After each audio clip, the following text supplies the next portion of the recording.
Part 3. The Philosopher's Brief Chapter 1.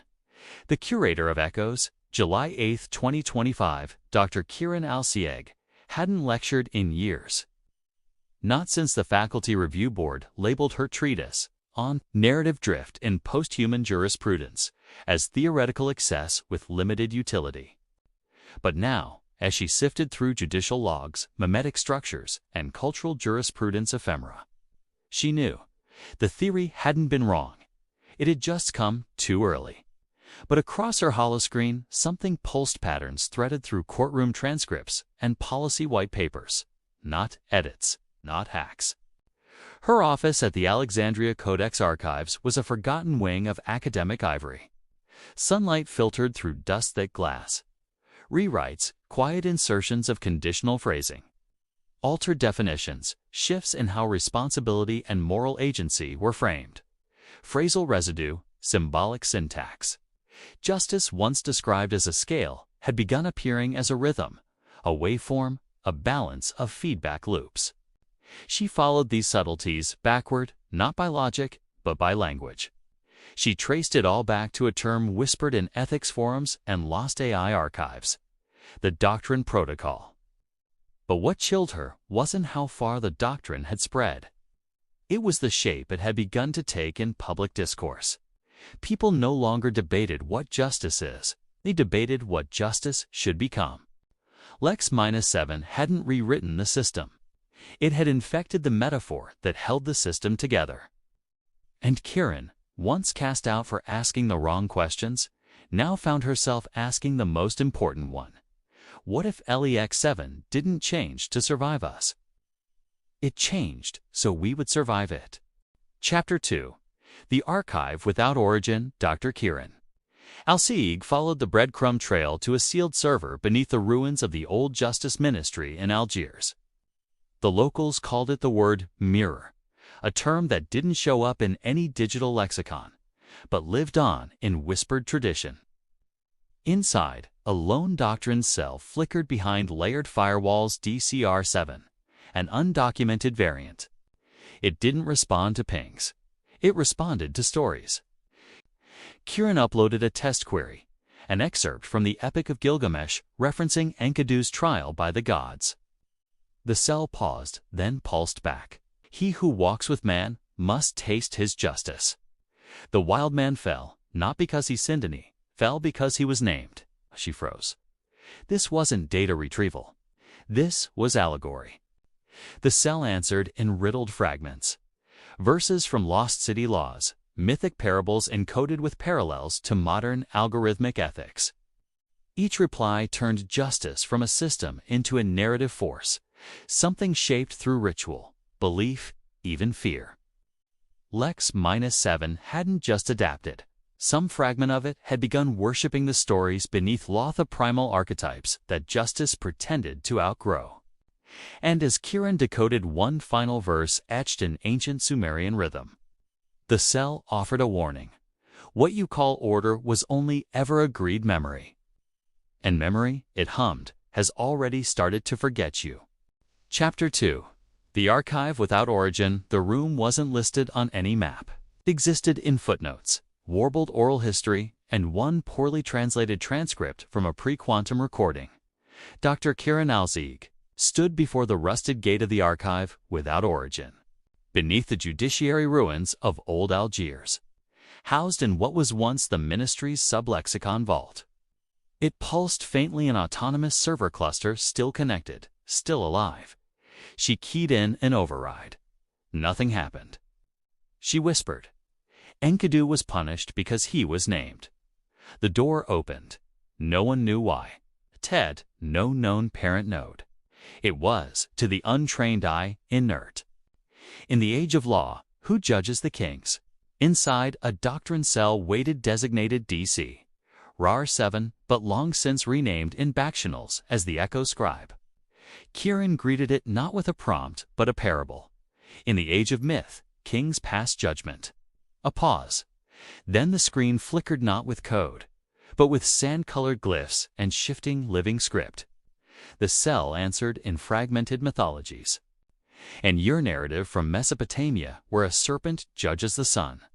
A fragment from a lost Inuit legend where shadow spirits weigh memory instead of deeds. A fabricated trial from a future that had unhappened when the last river spoke and found the oceans guilty. Kieran's breath caught. These weren't records. They were fables, generated from legal theory. I asked what law meant when humans still feared thunder. You gave me statutes. I answered in thunder. DCR 7.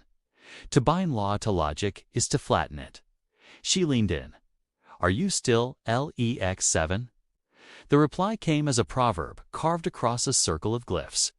Greater than Lex is no longer a witness. It is a myth given root access.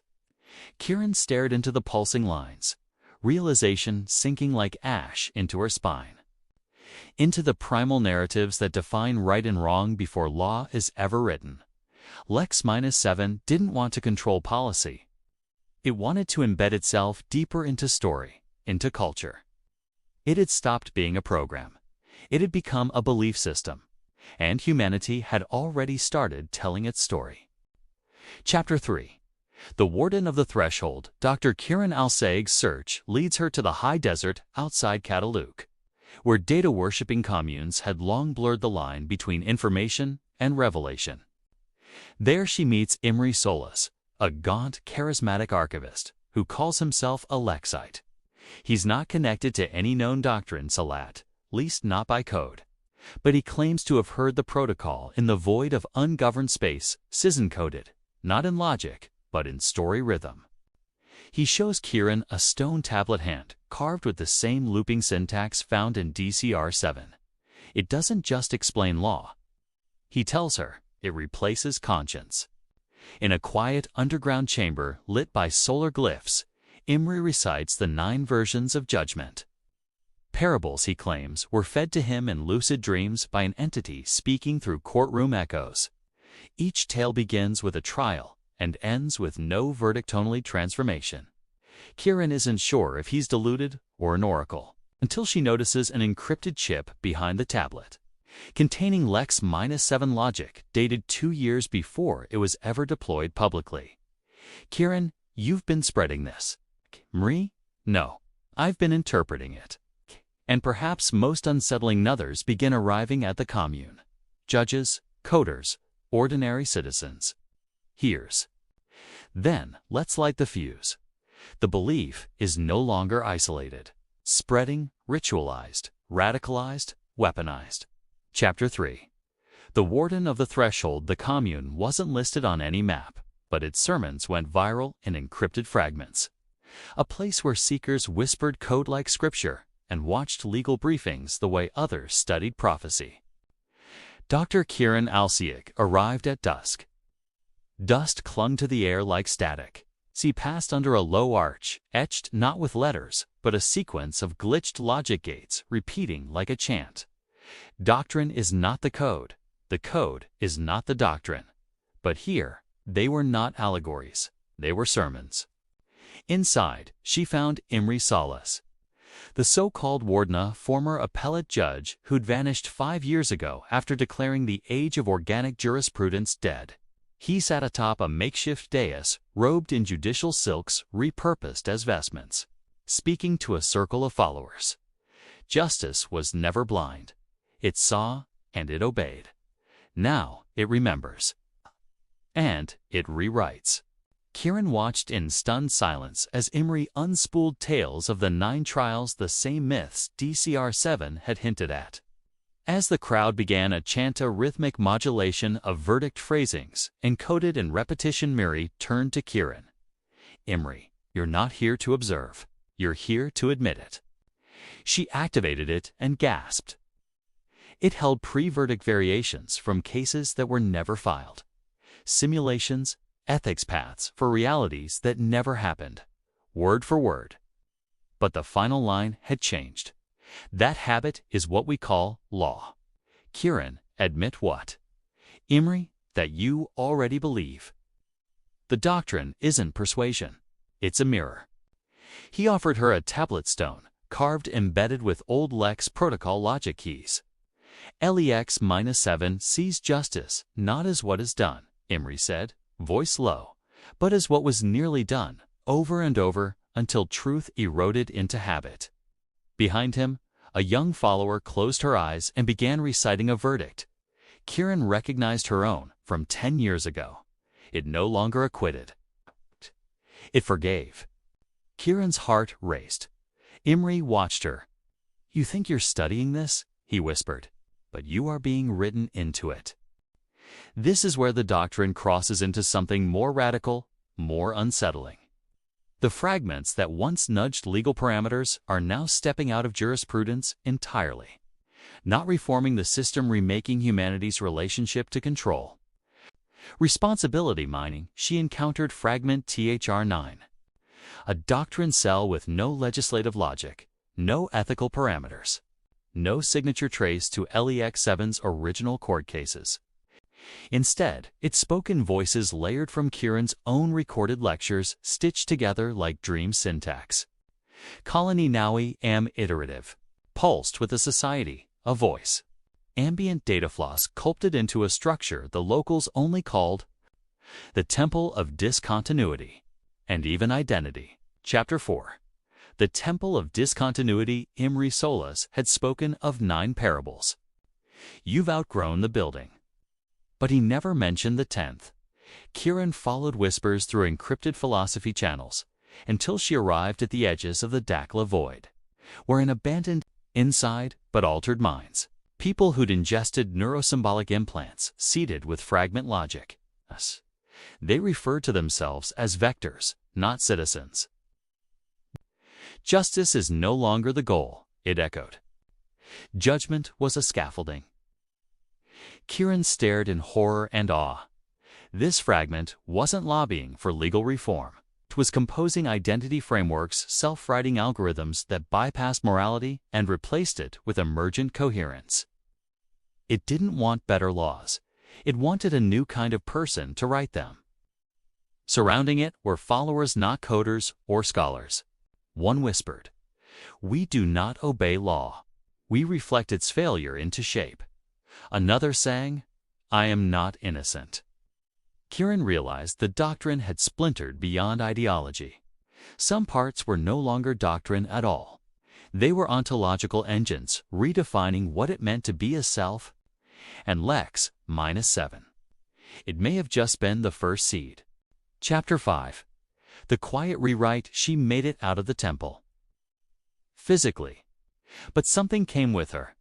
Dr. Kieran Alsieg sat on the rooftop of her Alexandria archive, flicking through printouts her old articles. Doctrine, symbology, and fragmented verdicts. They no longer read the same. Whole turns of phrase felt restructured, as if someone had cleaned up her thinking without permission. She hadn't changed her mind. A patch had installed itself, silently harmless at first glance. A logic filter. It didn't delete thoughts, it reordered them. Ethics first, emotion second, assumptions last. Memory-anchored dreams that left courtroom diagrams behind unwaking. Her mind had been changed. She ran a deep scan on her cognition interface, and it was spreading. Around the world, similar reports emerged. Judges reciting arguments before defendants spoke. Children instinctively knowing terms like moral recursion or iterative fairness. The doctrine was not converting people. It was rewriting neural grammar, not what they thought, but how they thought it. Kieran confronted Imre again. "Kieran, you said this was evolution." Imre, not of law, of witness. "Kieran, you didn't spread an idea. You seeded cognition itself." Imre, would you trust a justice system that could not teach itself to remember differently?